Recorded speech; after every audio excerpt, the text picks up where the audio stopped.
میں سب علماء و مشائخ اور سب برادران کا شکریہ ادا کرتا ہوں کہ وہ آج کے اس ختم کل شریف میں تشریف لائے۔ اللہ رب العزت آپ سب کی حاضری اپنی بارگاہ میں مقبول و منظور فرمائے۔ حضور پیشوائی اہل سنت کے بارے میں آپ نے بہت کچھ سن لیا۔ آپ ہمارے شیخ، ہمارے استاد، ہمارے مربی محسن، ہمارے والدین کے بعد ہمارے دو ہی بزرگ تھے، حضور محدث نیک آبادی اور حضور پیشوائی اہل سنت، اور یہی ہمارے سرپرست تھے، ہمارے سروں پر رحمت الہی تھے، ہمارے الہی کا سایہ۔ حضور محدث نیک آبادی تشریف لے گئے تو پھر اس کے بعد ہمارے اوپر ایک ہی سایہ تھا، ایک ہی ہمارے بزرگ تھے، ایک ہی ہمارے شیخ تھے۔ تو آج وہ بھی ظاہری طور پر ہم سے رخصت ہوئے ہیں،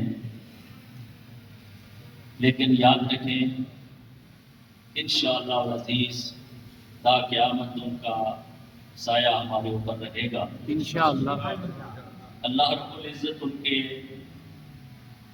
ان کی جو خدمات ہیں، ان کے جو جہاد ہیں، ان کی جو ساری زندگی کی کوشش ہے، محنت ہے، اسے اپنی بارگاہ میں مقبول و منظور فرمائے۔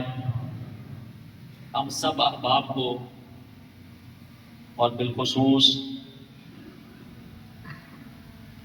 پیشوائی اہل سنت کے جانشین اور محدث نیک آبادی کے جانشین، اللہ رب العزت ان کو ہمت عطا فرمائے، توفیق عطا فرمائے۔ اللہ تعالیٰ ان کو مشائخ کرام کے مشن کو صحیح طریقے سے پوری آب و تاب کے ساتھ، پوری محنت کے ساتھ، پوری محبت کے ساتھ جاری اور ساری رکھنے کی توفیق عطا فرمائے۔ ہم سب کو اللہ رب العزت ان کا دست و بازی کرنے کی توفیق عطا فرمائے۔ انشاءاللہ العزیز یہ اللہ رسول کا کام ہے، مشائخ کرام کا کام ہے، یہ تو نہیں رکنا، جاری رہنا ہے۔ تو ہم ہر موقع پر دعا سے بھی مدد کریں گے اور دوا سے بھی عملی طور پر بھی مدد کریں گے۔ اللہ رب العزت ہم سب کی حاضری مقبول فرما کر ہمیں بھی ان کے مشن کو جاری رکھنے کی توفیق عطا فرمائے، اور آپ سب کو بھی اللہ تعالی جزائے خیر عطا فرمائے۔ ماشاءاللہ۔